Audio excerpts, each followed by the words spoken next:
Call the meeting to order at 4:32 p.m. We're going to start with public comment. Family Life Advisory Committee welcomes and encourages public comment. Registration to participate in public comment begins 30 minutes before the posted start time of the meeting. Public comment is not intended to be a question and answer platform with the committee members. Generally, committee members will not respond to comments made. All those registered to give public comment will be granted 3 minutes and will be asked to complete comments when the buzzer sounds. A total of 30 minutes is allocated for public comment on today's agenda. Those members of the public wishing to share additional comments with the committee may do so by emailing flaginformation@fcps.org. Before we get started, we do have one public comment. Renee, you have the floor. Thank you so much. One, huh? Okay. Public comment tonight. I feel privileged. Thank you so much. Ladies and gentlemen, for those of you who don't know me, my name is Rene Nájera. I am the parent of a 7-year-old who is in the Ligan or feeder system, and I was a member of this committee for the last 2 school years. In the time that I was in the committee, I was very impressed by the people who were serving and the people who are currently serving as well.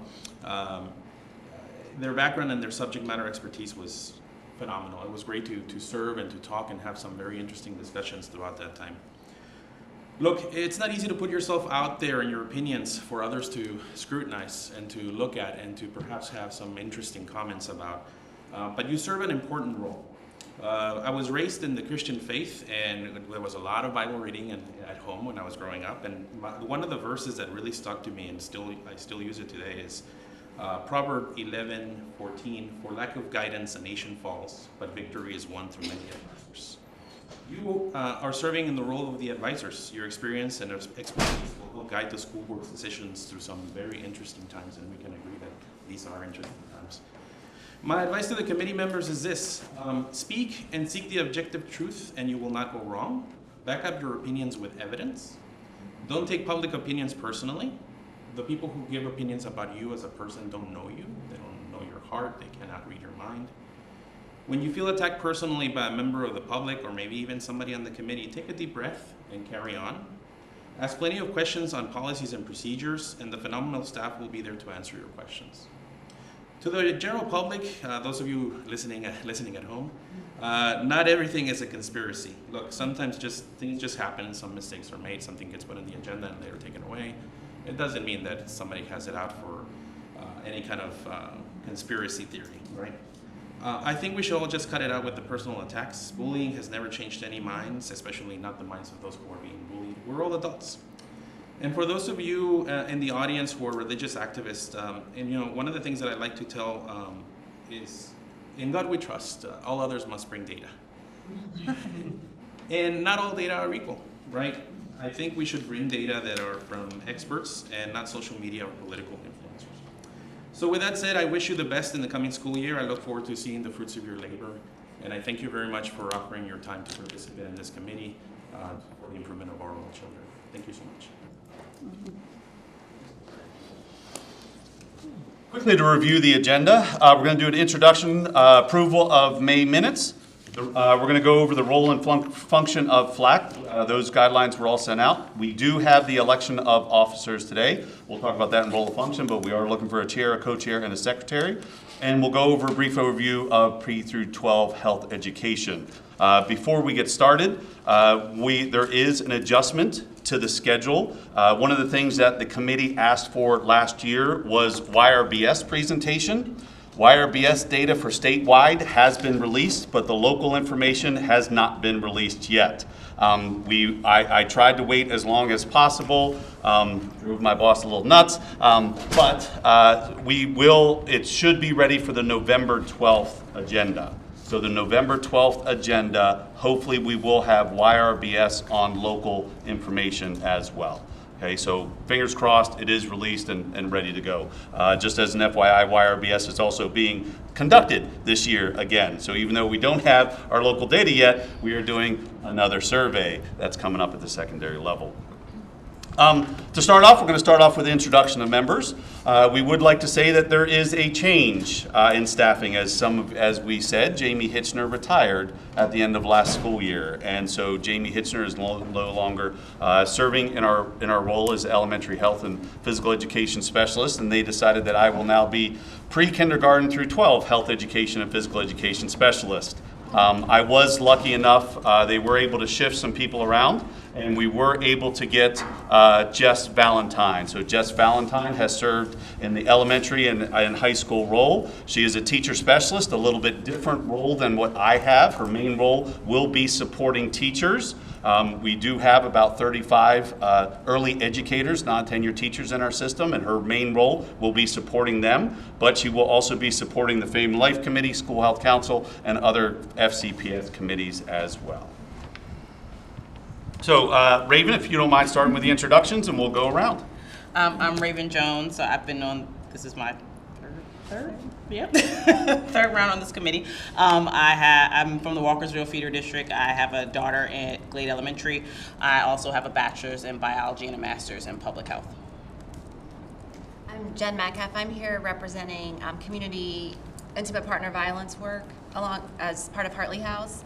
I also am a parent in the TJ High School feeder area. I'm Robin Seidel. I'm a registered nurse. I'm here as the healthcare professional. I'm Elijah Steele. I'm Frederick County Public Schools student member of the board, and I'm happy to be here. Good evening, I'm Ray Gallagher. I'm the Board of Education Liaison to FLAC, and I also have 2 children in the Oakdale feeder pattern. I'm Brandy Appleby. I am the Tuscarora High School feeder system representative. I have a daughter in 4th grade at Ballant Creek Elementary. I'm Hannah Feldman. I'm representing all of the administrators. I'm the principal at Yellow Springs Elementary School. I'm also a parent. I have a daughter at Middletown High School and a daughter at Middletown Middle School. My name is Jennifer Korth. I represent the Governor Thomas Johnson feeder, and now I'm down to 1 in the public school system. I'm also a clinical social worker. I'm Kate Majewski. I'm from the Urbana feeder area. I have a 10th grader, and I'm a health sciences librarian. I'm Devin Thoden. This is my first time. I'm new here. I have 5 children. 2 of them are in Orchard Grove and Crestwood Middle. We just moved here in February, and I have a bachelor's in human services and a master's in sociology, and I work as a CPS investigator. Hi, I'm Monica Cecil. I'm a case manager with the Frederick County Health Department. I'm Krista Hannon, and I represent Middletown. I have 3 kids. They are middle school to an elementary school. So I've got an array of kids there. I'm a former teacher, actually. So I have my master's in education, curriculum instruction, and currently for the last 11 or so years, I've been personal training and group fitness with women.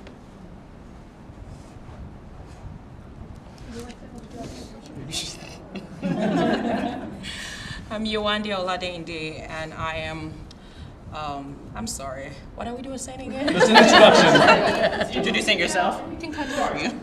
All right, so Yewande Oladende, I have 2 children, one at Monokesi Middle School and one at Yellow Springs Elementary School, and I am a public health professional by training. And this is my 2nd term.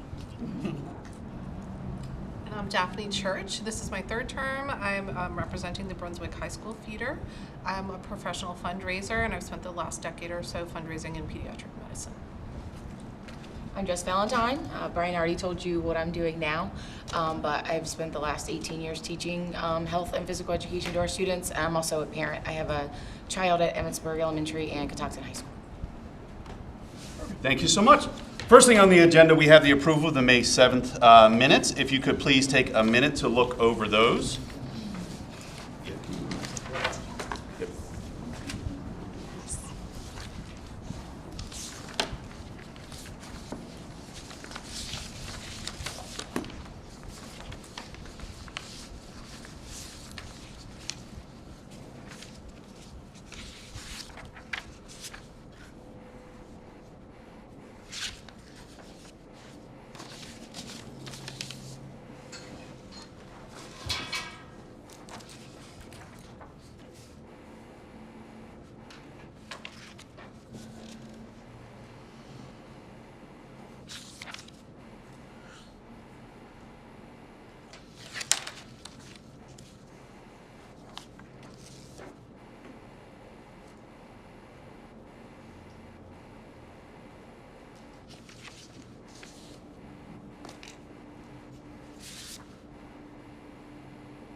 Any issues, comments, changes? We're looking for a motion and a second. Make a motion. Thank you, Jen. Second. Robin, was that? Thank you, Robin. Motion and seconded. All those in favor, please raise your hand.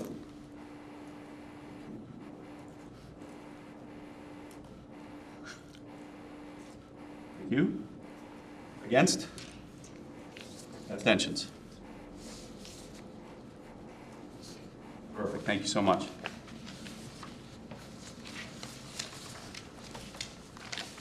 Go to the roll function plaque. One of the resources that we gave you were the guidelines of the Family Life Advisory Committee. We're just going to take a few moments just to go over and talk about what's going on and things like that. This is a state mandated committee that FCPS does run this committee with community input. Your role is to look over resources and recommend them for board approval. For those of you who have been on the committee know that the last time we did approve an item, it was quickly handled by the board, and within weeks, it was moved forward in order to be implemented at our high school level. So that is the main role, but it is also, as you see at the end of most agendas, is that we look for board committee feedback as well. So we will be talking about future agenda items and some possible things that we are looking for some additional volunteers and help. Again, we know you are volunteers. We try to make sure that this meeting always ends directly at 6 o'clock. One of the things, if you know, the board does have open public comment. We do not. We stop at 30 minutes because we want to be respectful of your time. We try to get out of here at 6 o'clock to support you so that you can be home, be with your families and everything else. And we have been pretty good at making sure that we stop and be able to move forward, if not a little bit early as well. So the main role that you will be serving on is reviewing those items, providing feedback, and providing suggestions of what you see as well, and any other supports inside of there. In here, you see that it is the Code of Maryland Regulations is appointed there. You see that we have the membership guidelines as well. Just as a reminder, we have 3 members here that are non-voting. Jess and I, as staff liaisons, are non-voting. Ray is a non-voting member because she votes on items at the board meetings. Elijah is a voting member here because his vote is recorded, but his vote actually has an impact here. So your vote actually is counted here, and the other student who unfortunately couldn't be here tonight. But everybody has a vote on here, and we look forward to hearing what your votes and what your says are. So again, three of us currently are non-voting. Everybody else is a voting member. And you heard the differentiation that we have in this committee as well. Just as an FYI, I've told the committee in the past before, this summer I've gotten at least another 4 requests for our guidelines because of other school systems, how they interact with the community and things like that. We are seen as a model for our Family Life Committee. So again, I want to thank you all for what you're doing and the valuable input that you give to us in impacting our curriculum. So if you want to look at the members, all the members are there. I do want to say, unfortunately, our educator is not here at this point. The previous one did serve for multiple years. She has stepped away. We have not been able to recruit a replacement for that person, but hopefully we will have that person in place for the November 12th meeting. We will have an educator, and that can be a K through 12. It doesn't matter what level that person is. The next role is to vote for the chair, the co-chair, and the secretary. You can see on page 3 the duties of those people as well. One of the things that we do ask is that the chair, the co-chair, and the secretary meet with Jess and I between meetings in order to set the agenda. This is your meeting. We are the staff liaisons. We support you. So we will work with you in order to set the agenda that has to go through approval and release. So we do ask that those 3 people, the leadership of this committee, meet with us in between the meetings to set the agenda and everything else. And it does go pretty quickly. We will set a time that is appropriate with you as well. The chair does run the meeting. The co-chair is there in support. The secretary technically is supposed to be recording the minutes, but our minutes are recorded. So as you saw in the minutes will not look like that anymore. We have some guidance from the board on what our minutes should look like. Again, we have a video recording, so we're not going to have as much detail in our minutes moving forward because anybody can just go to the video and watch the video for any points. We will include, for example, the votes and things like that in the minutes, but other than that, it's the recording is our minutes at this point in time. So the secretary, we just asked to be another leader to attend the meetings, support that and things like that. She did not introduce herself because she was running the timer and stuff like that, but Megan Travers is our other support person who is helping us as well. For those of you who were on the past, Susie White, who was here in the past, Susie actually got a different job in HR and is no longer supporting us, and Megan is helping us out with health and physical education. She's actually media specialist. She supports media, all of our media centers across the system. So we are thankful to have Megan helping us out and trying to keep me straight. So we will support the secretary. We're asking the secretary just to be that third leader on the committee to support just in case someone can't be here and things like that. So even though your technical role says you're going to be recording and taking minutes, you're just going to be there just to check on our minute taking to make sure that we're okay and moving forward. We do have 5 scheduled meetings at the bottom of the agenda. We do have that one just in case at the end of the year. We usually schedule that one because of those winter meetings, and in case we have to cancel one, we do have 4. We're supposed to have 4 meetings per year, so we schedule 5 just as a placeholder. Last year, you all did decide to keep that 5th meeting, and we did have that 5th one in May because we had stuff to cover. We have a lot of stuff to cover, but those are there as well. Just be aware, if you cannot be in attendance, there is the option that the board may terminate your participation on this and seek new people to be on there. We ask that if you know that you are going to have difficulty attending these meetings, please send me an email, and Jess and I will make sure your information is out there. Our contact information is there. Just shoot us an email and say, this is my issue, and again, it shouldn't be a problem. So please just make sure that you're contacting us. Any questions on the guidelines or expectations for the Family Life Advisory Committee? Okay. Moving forward is the election of officers. We are looking for 3 officers. We're looking for the chair, the co-chair, and the secretary. If it is okay, we would like to put them on one slate and vote for them on one slate. Unless we have so many people that are vying for those positions, we will separate it if we need to. But if not, we'll be able to put them on one slate and move forward. Are there any nominations for chair, co-chair, or secretary of Family Life Committee? No, I'm not it.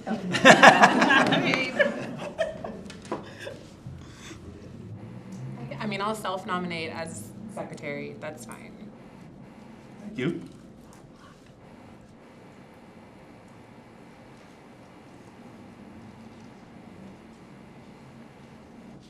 Even though they did say, Jen, if you don't mind,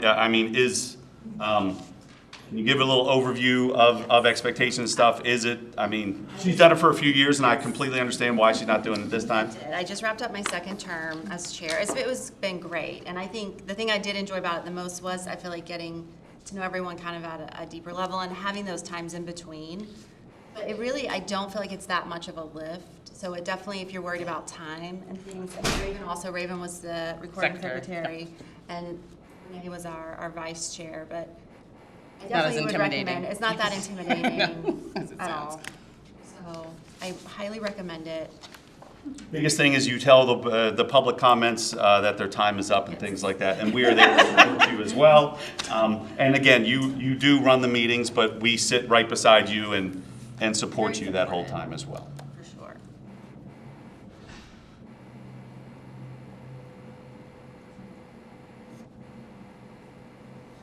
Goes any interested parties? It's okay to nominate yourself. I did it. Like, let's go, guys. Come on. Chop, chop, lollipops. Let's go. And I will also say, it looks great on your resume. It looks very impressive to write chair of the Family Life Advisory Council. People reading your resume don't know. I'm just saying. ask if the meetings, the interim meetings are virtual? Yeah, oh, yeah, yeah. I will self-nominate myself as the vice chair. Oh, thank you. That's a great question. I didn't even think about that point yet. Yeah, They're virtual. yeah, they're virtual, and it's like And we an did- hour. Yeah, and sometimes not even that Yeah. much. Yeah, not even that, yeah. And we decide, like, we always decided when it worked for everyone's schedule, so it's not preset like these, it's definitely. Usually at the end of the meeting, we'll sit it down and say, when can we all meet and Yep. everything else. We set it up pretty quick. I'm gonna nominate Robin as chair. Yes. You got that mom voice. Is that a good thing or a bad thing? Good, it's good.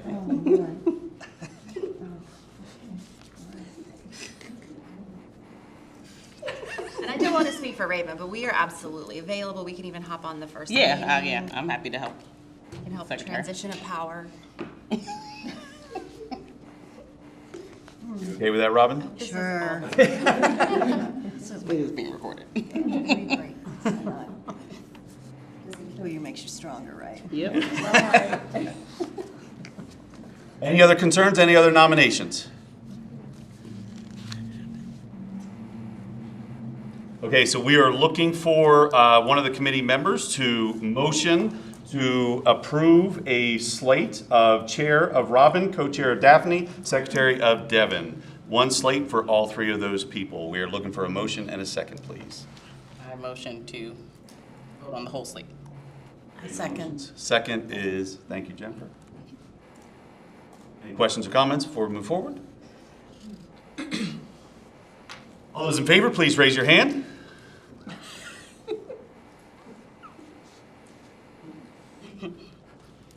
Perfect. Against? Abstentions? All right, thank you so much. Thank you. To all three, Robin, Devin, Daphne, thank you so much. We appreciate your support. We will make this as easy as possible moving forward. Trust me. So the big thing that we have to, we're going to be going over is the overview of P through 12 health and physical health education. Sorry. And Jess is going to start us off on this.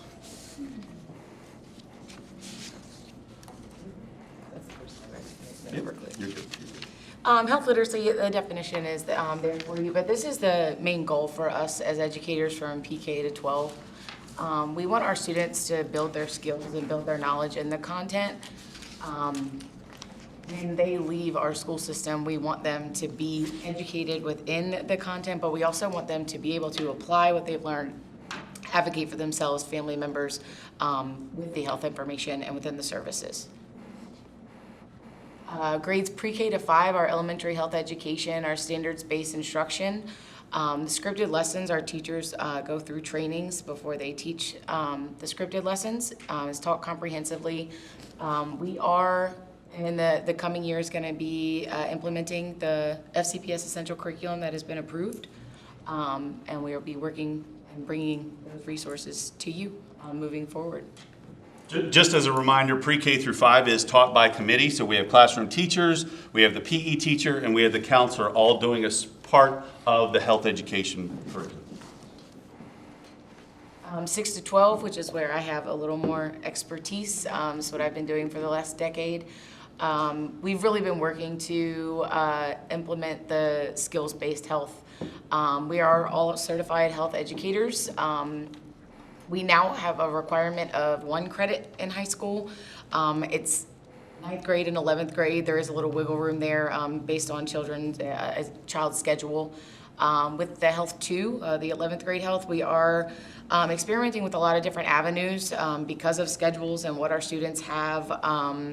We have the virtual option, which I actually work really closely with Mr. Watson. I'm the one that teaches Health 2 virtually, looking at making sure that we're giving the best option to those students. I was actually supposed to start dual enrollment at Tuscarora this year, so another teacher is now taking on that quest, but Health 150 is the FCC course that we are now using in FCPS to meet this requirement, as well as they get the college credit a lot of benefits to the dual enrollment.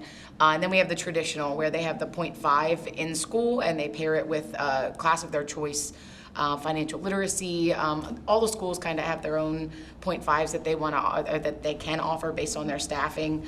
At Tuscarora, we had a lot of kids that did the financial literacy. We had some art options, some theater options, some PE options. So we're just trying to give as many availability for kids to get that credit without hindering their schedule too much. I know guidance counselors at first were like, where are we going to put it? So we're trying to meet as many students as we can. CTC is offering all the applied health. The applied health students will actually earn their Health 2 credit at CTC while they're going through those courses.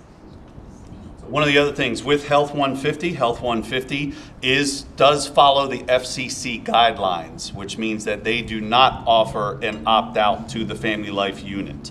So, and a student is told, and the parents are told of that when they are signing up for that course. So if you sign up for Health 150, you get the college course for Health 150. There is no option to opt out of any of the specific courses or stuff like that. Just FYI. This is our model. The literacy that on the original slide, this is what we want to see our students achieve by the time they leave our system.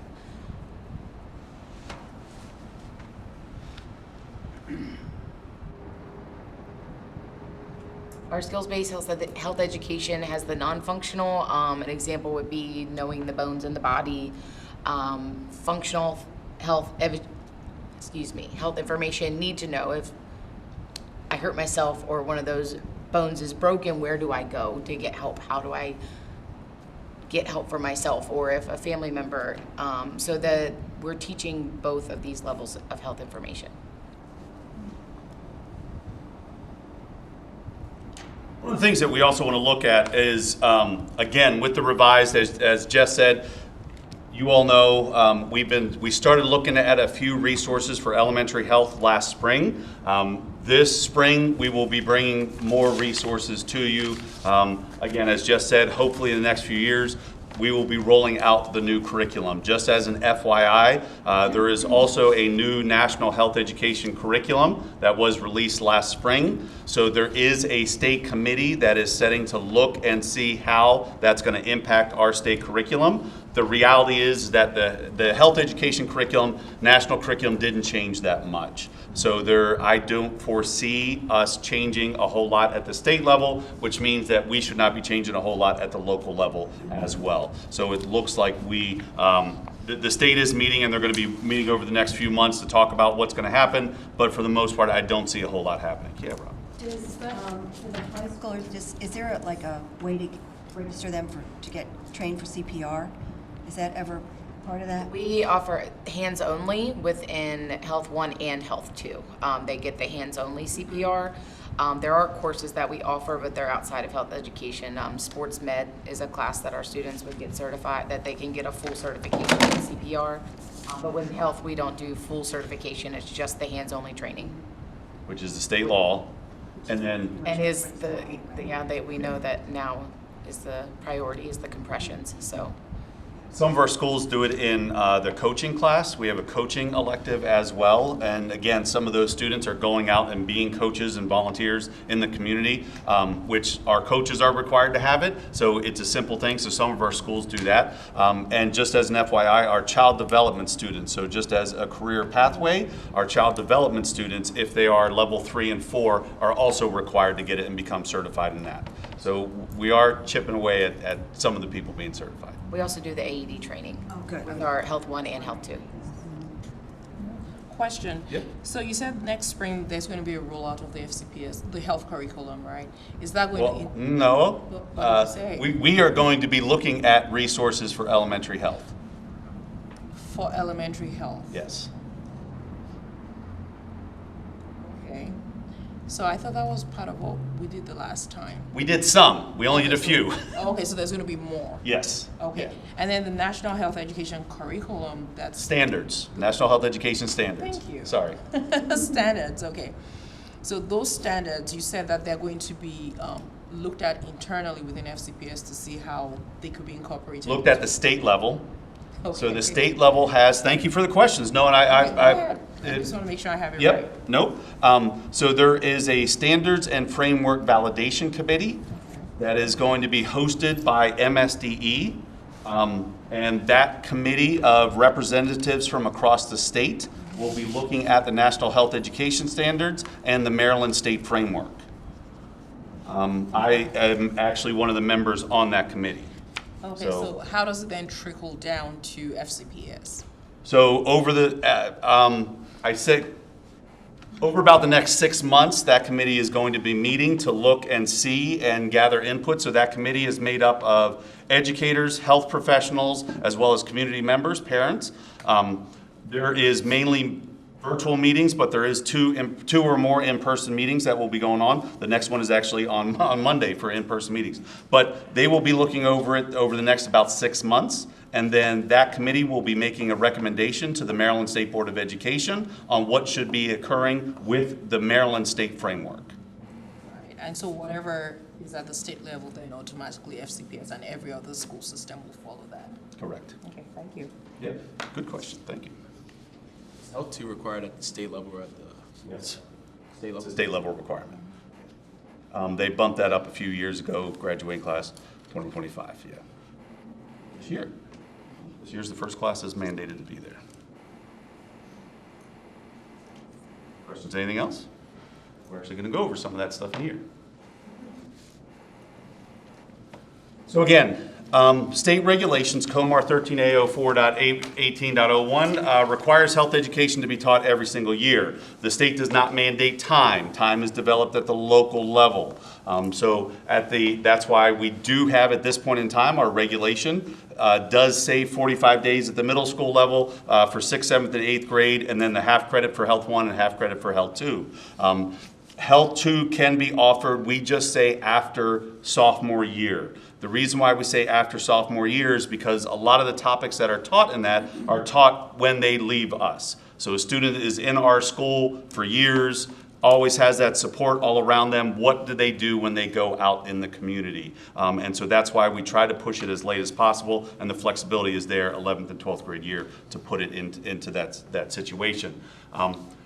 It is a mandate in the COMAR that all of our non-diploma bound students are participating in health education as well. So all of our special education teachers provide some levels of health education that's appropriate for their students as well. And some of the students in special education are included in some of our general education classes as well. So depending on the school and the program and everything else. But that is mandated that all of our students, no matter where they are receiving some type of health education. Just a reminder, as I said, Health 150 does not have this available, but all of our courses that we run does have the opt-out for Family Life. So Family Life does not include sexual abuse and assault. Sexual abuse and assault is a state mandated requirement that all students receive that information. We typically incorporate that. We look at those resources inside of this group, but that is something that parents do not have the option to opt out of. The other thing is STIs. STIs is disease prevention. The board suggested that we look at those resources as well, so we may have a video on STIs. That is something there, but that is not something, again, that a parent can opt out of. That's disease prevention, not sex education, not family life and human sexuality. So that's some of the differentiation, but again, we do look at some of those different things. We do have regular trainings. At the elementary level, they have some asynchronous trainings, which means that they log into a system, take a look at those things, and that helps them prepare to the minimal lessons that they actually implement. Jess and I are actually preparing for our face-to-face trainings with our teachers. We have a train-the-trainer model, so we bring in one representative from every school, middle school and high school. That's actually going to be October 1st and 2nd. We'll be meeting with them, and then they will be taking the information back to their schools. And then we also have an opportunity on January 17th where we'll be meeting with all of our teachers for another opportunity for curriculum development and things like that. professional development and those resources. So we do have a lot of those different opportunities that we try to provide our teachers throughout the year as well. Typically, we do also have an August day, but this day was unfortunately with some other requirements, we did not have training related to curriculum and instruction. Just said a lot about skills-based health education. That is our focus, and one of the things that we hope to see at the elementary level is starting on some of these different skills. Accessing valid and reliable information is not something that's specific to health education. We work a lot with the media specialist in all of our different buildings, which also correlates social studies, English language arts, math, science. Everybody looks at accessing valid and reliable information, and you know that that's pretty much key in our society at this point in time with all the mis and disinformation that's out there. We also look at advocacy. Advocacy is our main skill that we hope to achieve. We want everyone to feel comfortable talking to their doctors, talking to the community about what they can do to make sure that they are maintaining their own health. And that goes with self-management as well. So advocacy and self-management, if you remember that the pyramid that Jess showed you, those are the top two components that we want people to know and be able to do. But in order to do that, you need all these other things as well. So what are some of those different influences? We know social media. We know how connected people are to their phones, constantly being on their phones at all times, and the influences and what's being said. Social media shows a profile. What's a profile? One side, not the whole picture. But a lot of people don't understand that and think that's a whole picture. Decision-making and goal setting. So you have to have some of that information in order to make appropriate goals and make decisions based in order your own health. And in order to do all that, you have to have communication. We noticed, especially after COVID, there was a lot of not miscommunication, but the lack of communication between peers and between people. And we want to make sure that people have those skills as they move forward so they can talk to their doctors, talk to the other people to make sure that they are getting the help that they need, as well as those upstanders and bystanders, because we know that there are a lot of people that see things happening, and we want them to have the skills to talk to their peers, to talk to their family members, to hopefully try and get them help that they need and everything else and maintain their own health. So are these the skills that you're hoping that or the goal is that they would acquire all of the skills by the time they're done at FCPS? Yes. Kind of a building. I saw that pyramid, but I'm just curious, like, how is that, is there a way that's assessed? Yes. So we do have skill cues. So just like in a basketball shot where you have to beef, you have to bend your elbow, balance elbow, eyes follow through. All of our skills on here have skill cues that we are assessing and we are looking at. So accessing valid and reliable information at the elementary level, obviously those skills cues don't look different than the high school skill cues. Interpersonal communication, those skill cues look different, but we have skill cues at each of those different levels, and we use project-based learning activities in order to assess those. So the students, for example, a very popular activity is advocacy in the high school in our Health 1 course is on dating violence. And so the students create something. We don't tell them what to create, but the students create something to be an advocate on healthy relationships. So again, the goal is to teach healthy relationships, but also to talk about where do we go if we have issues and things like that. So what numbers and hotlines and things like that. Brian, sorry. Do you want me to briefly talk about this new, the grants and stuff and all the new service providers that are, is that? Chair, would you like her to do that? Yes, please. Only because I feel like it speaks to the data collection a little. Okay. So last year, the state put out new grants through, it's called CHRC, the Community Health Resources Commission, with the point being to really try and beef up mental health supports for students pre-K through 12th grade across the state. And I believe it's either 12 or 13 service providers got grants to do that work in FCPS. And part of that work is going to require data tracking to almost unreasonable level, but it's going to be a lot of data tracking. But they're also using evidence-based programs. So Embodiment Life Skills is one of the programs. Some of it is focusing on mental health. Specifically, some of it is focusing on healthy relationships, dating, consent. Some of it is on how to say, no to peer pressure, drugs, and alcohol. But I think it's going to be interesting in a year to have that data along with like the YRBS, but really to kind of see how are the students, do they feel more equipped to speak up for themselves, to set boundaries, to intervene? Yeah, it's going to be so many surveys, so many surveys. But yeah, so I'm interested to see in a year like what that's going to look like. The data collection is pretty stringent for that, so I think, and I think a lot of that data collection will be useful to this committee. I have some nice meetings in the fall next year about that, so be able to share some stuff. And starting small this year with a few schools, and then hopefully expanding that to more schools next school year. But the, if y'all saw the email that came out about, I think it's from Green Sky or Green Space, about the, where the kids can actually log on and get some help. What is it called? Like, it starts with a B. Base camp. Yeah, so Base Camp is one of those, that's by a group that got one of those grants. And I believe they're only running that in Frederick County right now. Out of the whole state, they selected Frederick County. Also, I think that'll give us some interesting data to see if kids are using it and what outcomes they're getting. And that is part of our training on October 1st and 2nd with our teachers to talk about Base Camp and share that information a little bit widely so we can incorporate it into our instruction as well. Again, mainly focused on mental health, but thank you. Is there a way we can get someone from, this is a future agenda topic, like someone from maybe one of the organizations, maybe from Green Space, for example, or any of those to come speak at a future meeting? So as long as it relates to family life and human sexuality. So if there is another topic, so out of all these topics, this committee focuses on family life and human sexuality.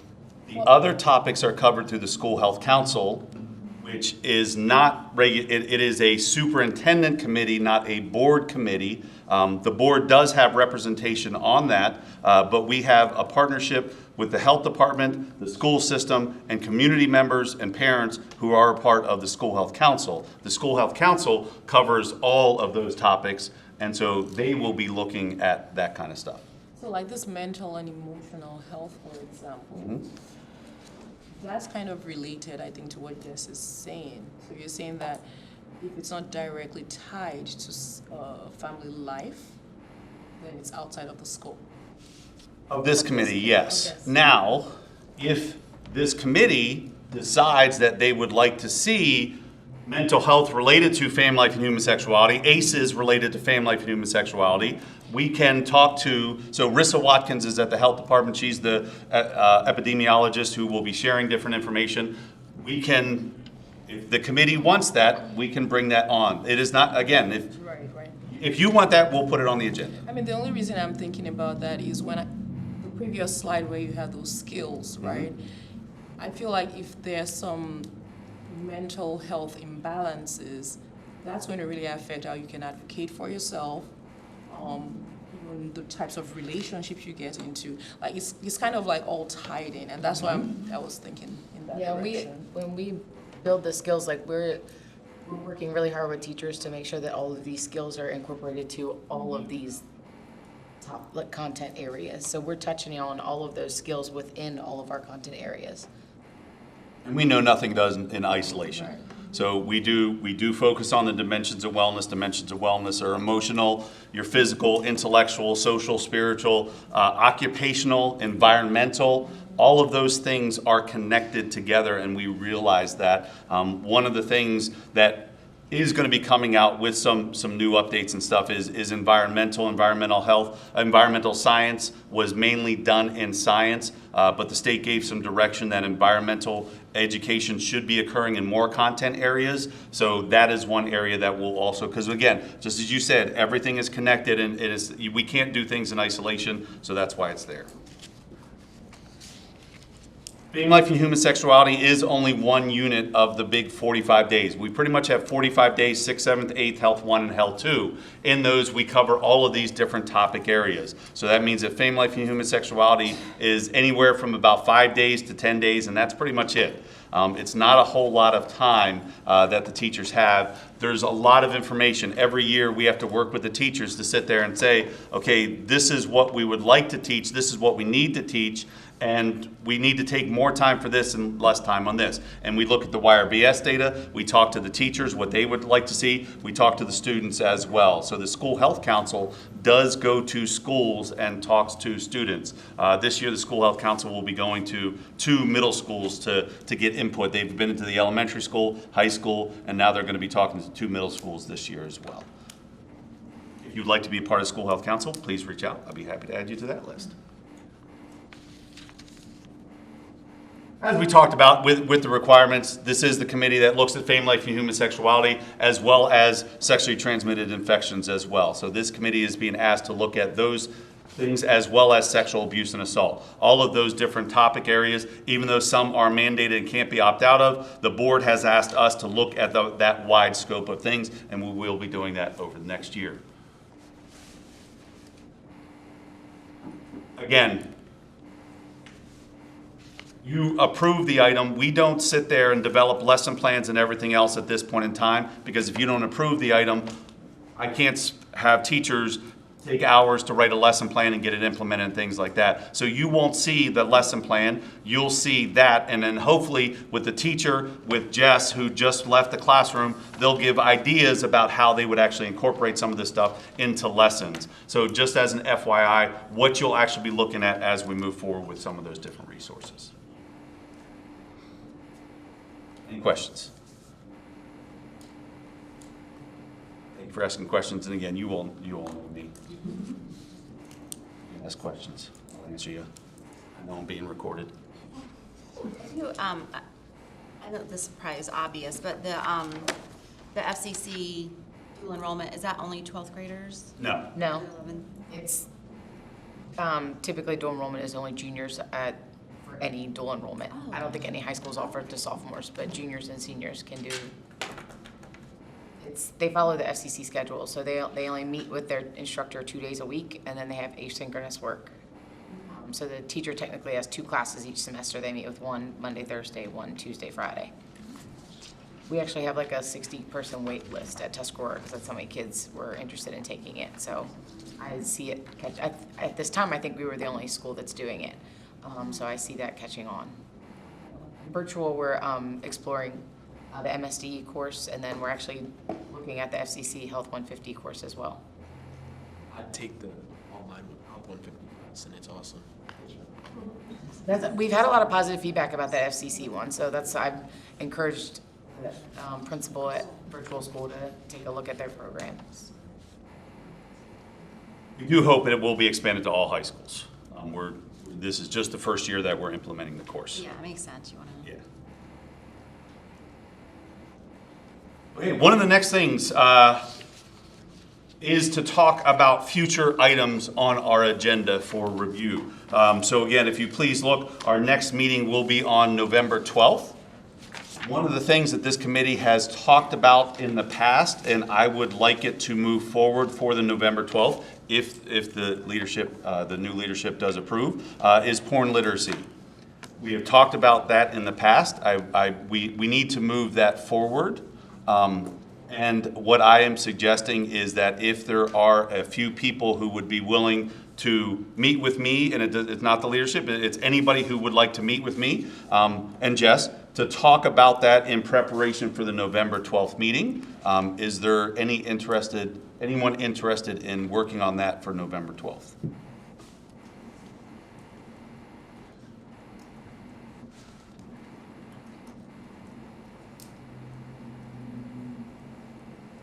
Thank you.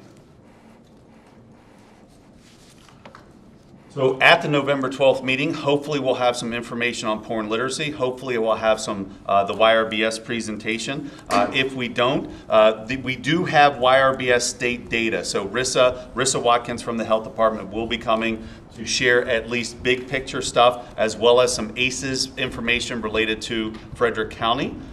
So she'll be prepared to do that, and then hopefully we'll have that. What other future items should we be looking at? Should be any suggestions? Do we know right now what potential resources might be coming down the line for us to review. I'm wondering if presentations would be helpful, like if there's data that would help us sort of get ready to think about those resources, sort of if we could tie that together. So I don't know if that's the case or how far in advance you have sort of a long-range plan of what you're bringing to us, but that might be a way to think about it. This spring, you're going to be looking at elementary stuff. Yeah. Just FYI. Yeah. That's what we're going to be looking at because hopefully we'll have that stuff ready to be rolled out.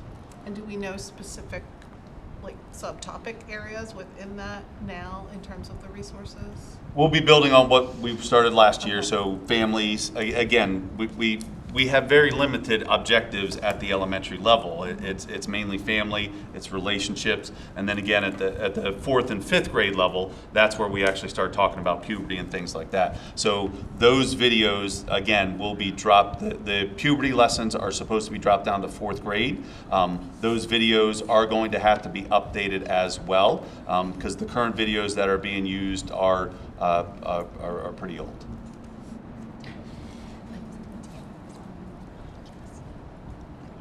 You said there was something in the works about environmental health and all those things. Is that within scope for this committee? At this point in time, there's no relation to this committee. Got it.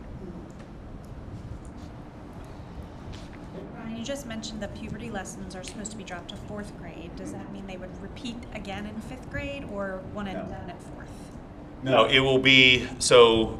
Well, and again, it is recommended to be at the 4th grade level, but this committee will be making a suggestion as to where that actually comes into play. But the state is suggesting that that information start in the 4th grade.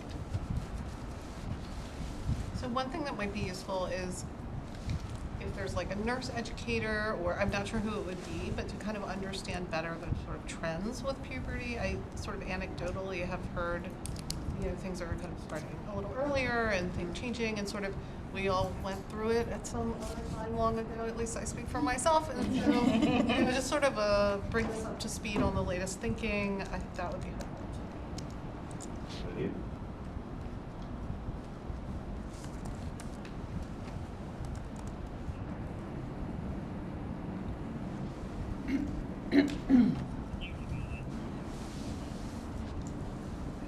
Any other topics or information?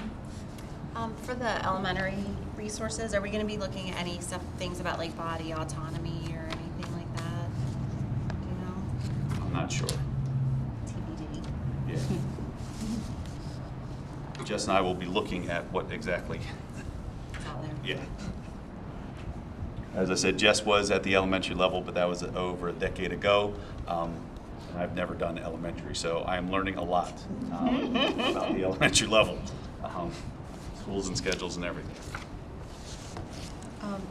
Last time when we were talking about children and having phones and access, would that still be part of us, or is that into the information part of it? We can do more on that. I mean, because again, the connections and everything else, the system does have a whole digital literacy plan that they are moving forward with. So we can, if the committee wants, we can probably get some more information on that, again, because of the connection and the information that's being shared and everything else. And the foreign literacy.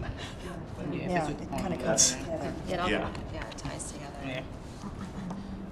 The other piece that, in thinking about families, is if there's any demographic trends about families in our county. That might be helpful to have some context on that. I feel like Frederick County has changed. I went to Hood in the 90s, like it was a completely different place then. And so, when I came back, I was sort of wowed with it. So I think that could be really helpful to display something like that.